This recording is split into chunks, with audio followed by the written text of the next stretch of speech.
Tuck టక్కుమంటూ సంగీత కరదర ధ్వానాలతోటి సూర్యోదయాన్ని ఆహ్వానిస్తుంది నా కులం. అలసిపోయిన సూర్యుడు అస్తమిస్తాడేమో కానీ ఆ టక్కు టక్కుమనే శబ్దం నా కులంలో అస్తమించదు. అటువంటి నా టక్కు టక్కు అనే సంగీత స్వరాన్ని ఈ మధ్య కాలంలో కొంతమంది కుల దొంగలు దాన్ని నాశనం చేస్తుర్రు, శరపడుతుర్రు. కుల సంఘ ఆస్తులని, కుల సంఘ భవనాలని ఆ చందాల రూపంలో ఆర్థిక అత్యాచారాలకు పాల్పడుతుర్రు ఈ దొంగలు.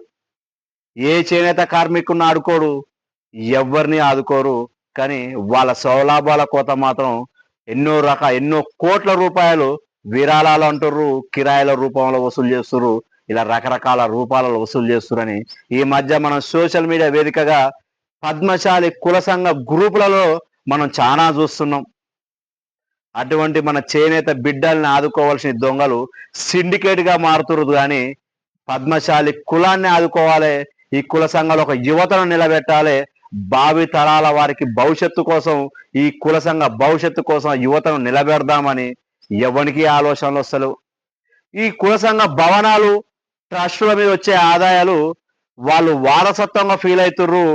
వాళ్ళ అమ్మ దగ్గర పుట్టింటి నుంచి వచ్చే పుట్టింటి కానుక అనుకుంటున్నారే కానీ ఇది చందాలు చేసినాం, చందాలు వసూలు చేశాము. ఇందులో ప్రతి పద్మశాలి కుల బిడ్డ రక్తంతో కూడిన చెమట చుక్కలు ఉన్నాయని ఈ దొంగలు ఆలోచించడం లేకపోతుర్రు. అందుకే మనలో యూనిటీ దెబ్బతిన్నది. మన కోసం వచ్చే నాయకుడు లేనప్పుడు మన యూనిటీ ఎందుకు ఉండాలరా అని ఎదురు చూస్తుర్రు.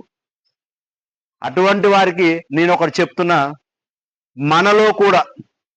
మనలో కూడా చైతన్యం రానంత వరకు ఈ దొంగలు ఇలాగే రాజ్యం వెళ్తారు.